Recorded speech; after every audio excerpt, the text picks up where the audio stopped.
up, guys? Magnum Hack, we're back. So for those of you who don't know, I'm Adam. This is the blind Camaro, my 1879 Camaro. It's powered with an LS1, little head cam action, and now it has a Tremec T56 Magnum. Before, it was a 4-speed. It's still an LS1. It was just 4-speed, had 10-bolt rear end. We're not here to talk about the old though. You want to see the old stuff? Check out the older videos. We're here to talk about the new stuff. And again, I'm visually impaired. I wear the goofy glasses to drive, and everybody's like, oh, you're blind, you'll never be able to drive. Well, I can now, so this is my big F you to everybody.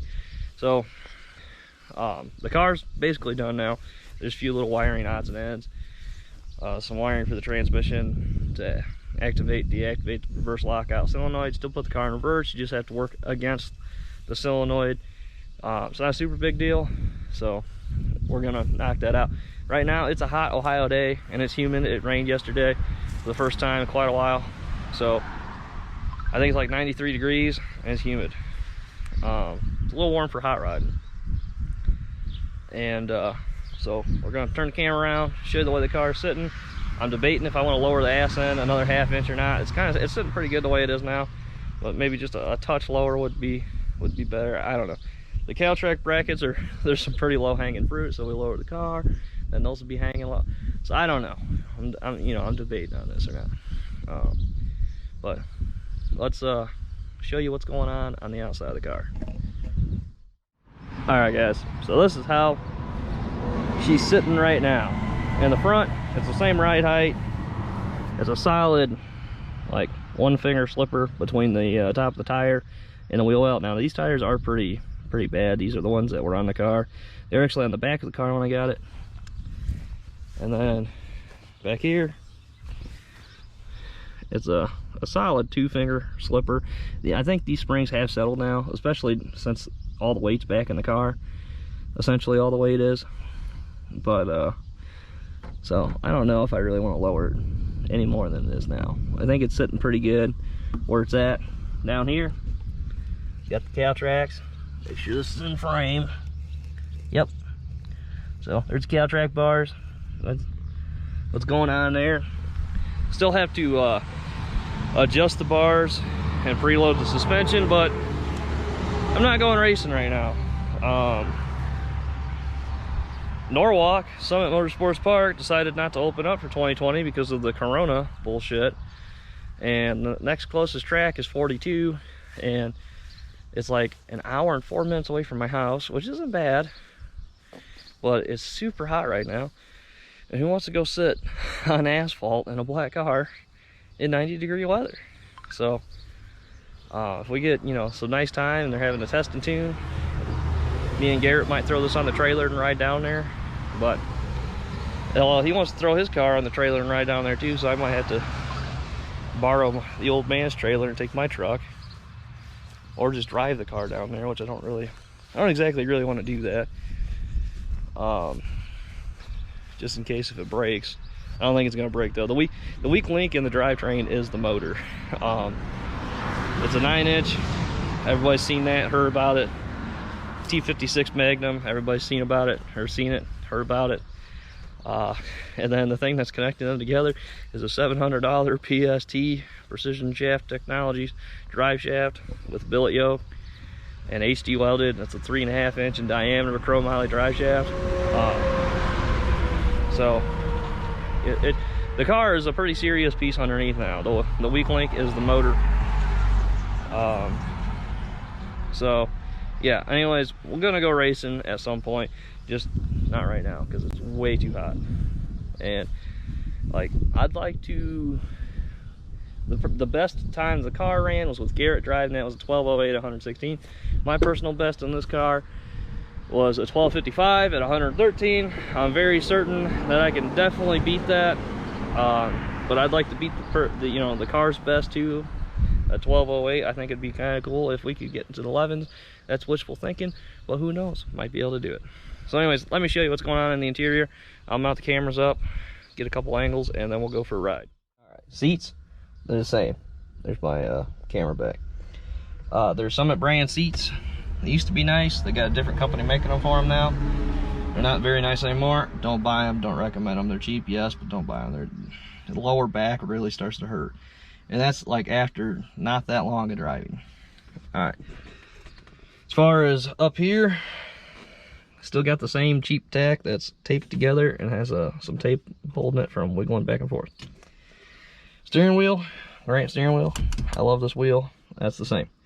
The dash is the same. I'm looking at actually getting a whole new piece that goes here, and then 5-inch gauges, 5-inch tack, 5-inch speedometer. Well, I do speedometer here, the tack here, a shift light somewhere in here, and then as far as gauges go, there'll be a volt, a fuel, oil pressure, coolant, and then there might be a couple gauges that end up going over here, like AFR, air fuel, for the wideband, and then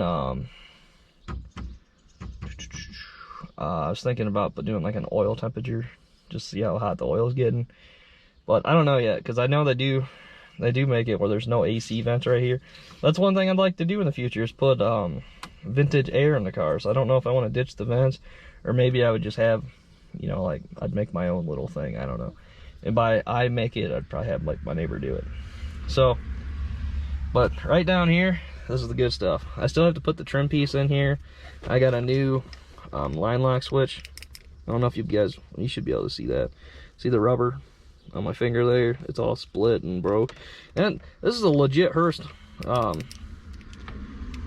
buttons. So it's kind of disappointing that it didn't last very long, but it is what it is. Whatever. I got another one. It was another Hurst one. So that's just dangling there. Snip the wire, butt connector, put the new one on. Right here, it's the T56 Magnum shifter. This is a Hurst Blackjack shifter for the Magnum. These gauges down here, the same volt gauge, has not been hooked up yet. Monster twin disc clutch, for those of you that haven't heard or don't know about that, but I'm pretty sure everybody knows. So the shifter was some controversy with it when I got it, because when I put it in, I had the ball on it, just, you know, the regular ball that comes with it, and it was so close to the wheel that I could not put a fist between the steering wheel and the shifter. So Hurst put the shifter together backwards. So there's like this round piece that sits in there that the actual mechanism's inside of. So I had to unbolt it, turn it around backwards. Then I took the car out and I test drove it, and it was open headers, and that's part of the reason I didn't film it. And because there was just, it was so loud, the earplug. I mean, it's still loud, but it was ridiculous. And the damn shifter was leaking, and we had not glued it down with RTV around the edges. So I thought, okay, it's just leaking around the edges, it's all right. So, oh, and the clutch was like stuck, and we had bad information, and I should have done more research. Long story short, we had to pull transmission back out and add shims and put it back in. And then I had to put like all the throw into the pedal, and finally I pushed the clutch in and I hit the brakes, and the tires quit moving and didn't drag the motor down. And then all the travel I put in the pedal, I took all of it out, and I revved it up to like 5 grand, 5,500, and I slid it in the first gear. So I don't know what was going on there. I had that happen one time before with a new clutch. We put it in there and it sat for a while, and it was like stuck. So anyway, that was a real pain in the ass. So, but back to the shifter. So we glued the shifter down, me and Garrett, and we took her for a little test drive, and it was still leaking around at the top. And the center console, none of this crap was in, so you could like, he's like driving, he's like, hey, look down. It was like just pouring out of there.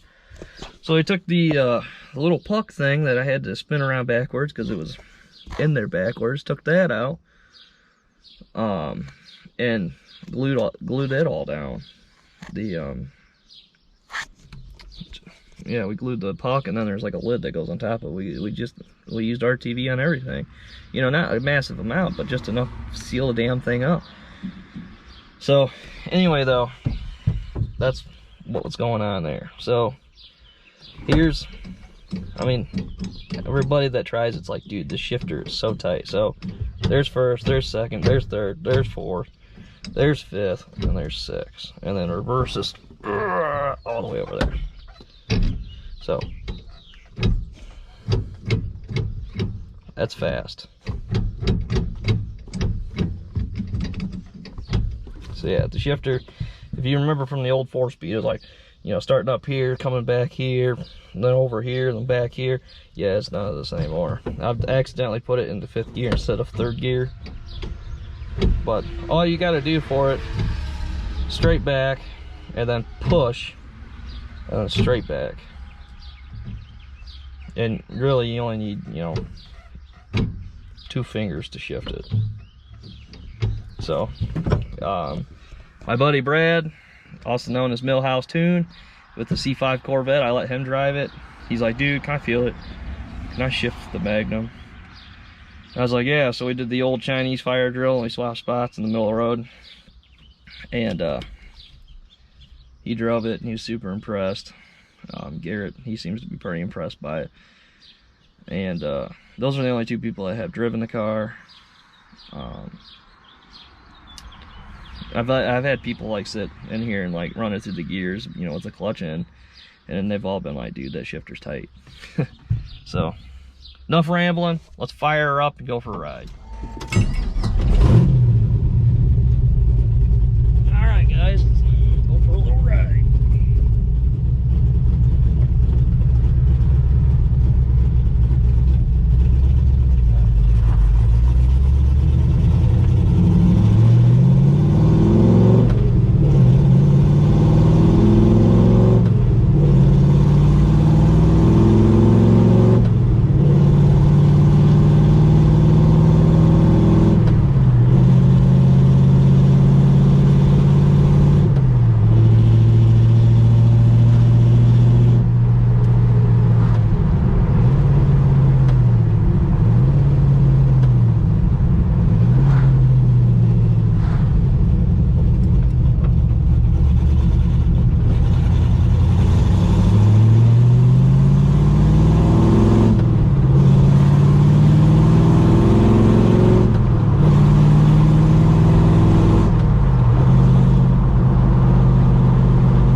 about is that monster clutch. It is good.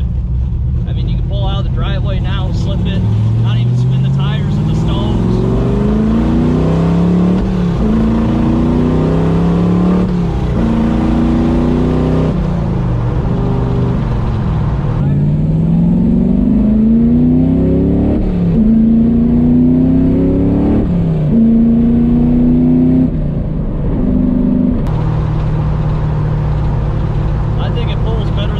Last year, it rides better. We don't have a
way faster than it ever did before. It used to be really lazy.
T56 Magnum.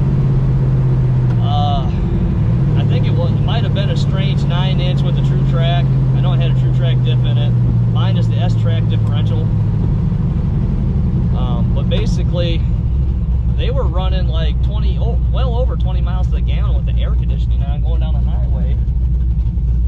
And they were running mid-low 12s in it.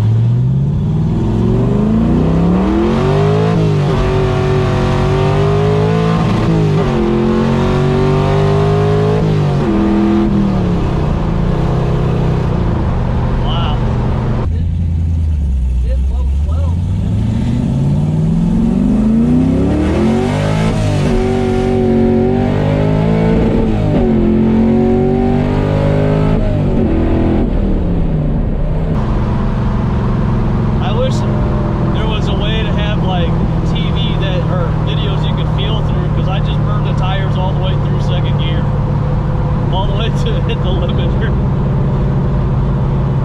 and it drove straight. These cow tracks are so good. I did a third gear burnout on the 4th of July. Well, I did a second gear, and it just wanted to bang the limiter, even using like 10% throttle. And then I did a third gear burnout, and the car like got real sideways, but I could control it, so I was able just to drive it. Like the cow tracks are amazing. And I wanted to put the BMR torque arm suspension on this car, but I'm glad I didn't. Because one, it's expensive, and two, it's expensive, and three, it's really expensive. But the cow tracks, they do work. I mean, I'm super impressed with them already. And people said they ride like shit. That's false. They do not ride like shit. They ride really good for what they are. See, right there gave me a little bit of hesitation, which me and Garrett believe is a fuel enrichment problem.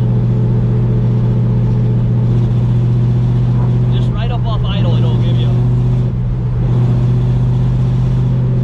So we made some big swings with the timing, and I think that was part of it. We got that figured out pretty good. So the only other thing we got to try is I got a new set of spark plugs with a wider gap on it. We're going to put them in there, but we're going to mess around with the carburetor, because these spark plugs, I pulled them out, and I can throw in some pictures or post them on Instagram. And the spark plugs are fairly clean. There's no ashy on them, like the motor's using oil or anything. And yeah, the spark plugs look better than I've ever seen them look before in this car. So I mean, I think we got the carburetor dialed in real nice. I have never seen this much traffic on this road before. This is crazy.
up, guys? So it's the next day.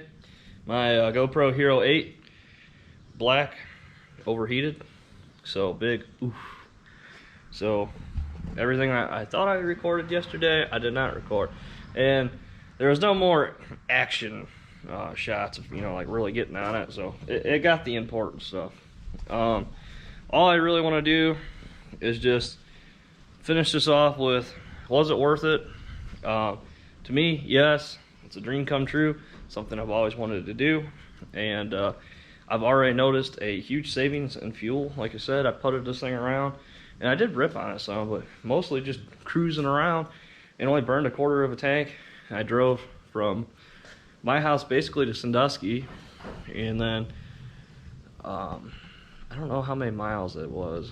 You know, it's like a 15-20 minute drive to where I was going, a friend's house each way, plus doing a burnout there, going to my other friend's house, which isn't, you know, that far away, but it's a lot of stopping and starting, and just you know, making some errands in the car, like going to Napa and stuff like that. I drove it, I put quite a few miles on it, and only used 5 gallons of gas, which back in the day, that probably would have been, you know, half a tank, if not 3/4 of a tank, because just cruising along 3,000 RPMs, it sucks the fuel down. To a lot of people, it would not be worth it. And I get a bunch of people at work, you're gonna wish you had all that money back you spent on that car. Nope. I'm never planning on getting rid of it. If something would happen to this car, someone would run into it, or I would, you know, God forbid, accidentally crash the car, I'd keep everything that's on it that's still good, and I'd get me another one, except I'd make sure that it's a much nicer car. I'd spend a lot more time looking for one, and you know what? I would rebuild it, and I'm sure Garrett would be here by my side rebuilding it, you know, with me, because let's be real, he is the brains behind the operation. I finance it, and you know, I turn as many wrenches as I can, but when it really comes to the nitty and gritty and knowing how to make things work and modifying and, you know, the real technical stuff, Garrett's the man, and none of this would ever be possible. I wouldn't be sitting here with this without him. You know, I might have something newer that's, you know, basically, but it would be stock, you know, maybe with an exhaust, something easy that I could do. But Garrett, he's the man. He makes the you know, makes everything happen. So that's all I got. It's night and day difference. It's so good. I mean, doing a burnout, the car dry. Before, it always, you know, would kick out to the right, you know, passenger side, and it was drivable. And then it, you know, would start to try to come back around the other direction. Like I said, it was drivable, but I used to get a little spooked because it would really start to make some big moves, and I'd always get out of the throttle because I didn't want to crash the car. With these Caltracs on here now, it's good. I mean, it drives straight, and then the bars aren't even adjusted yet. When we adjust the bars, I think it'll be even better. So I'm super happy with it, super impressed, and I was gonna drive it, but we got a thunderstorm getting ready to roll in here. The skies are looking pretty ominous out here towards the northwest. So to give you a little view of what's going on. Plus it's really hot and really humid, so I don't think I'm gonna get to drive it today. It's thundering right now. So that's all I got. 230 subscribers now. Thank you to everybody who's subscribed so far, and I will put this in the beginning of the video next time, but I want to use this platform to share. Just because you have a disability doesn't mean that you can't do something that you love or something that you've always loved. Don't let it hold you back. I want to use this platform to give back to the people that helped me, aka mostly the Sight Center of Northwest Ohio. And I want to use this platform to continue doing what I like to do with my friends, which is build cars. And I have a lot of stuff I want to do, and it won't be possible without the help from you. And you know, I like what Jeremy's doing, and well, I like what Cleus does. I love Cleus, but I like what Jeremy's doing with, you know, giving people rides. I want to do that, you know, give people with disabilities rides, you know, whether it's on the street or on the track. I want to get into that and just try to give back to the people that helped me the most. So, you know, please continue to like, comment, subscribe, watch, share, all the good stuff, and I hope you like what I'm doing here. Thanks a lot for watching. See you next time.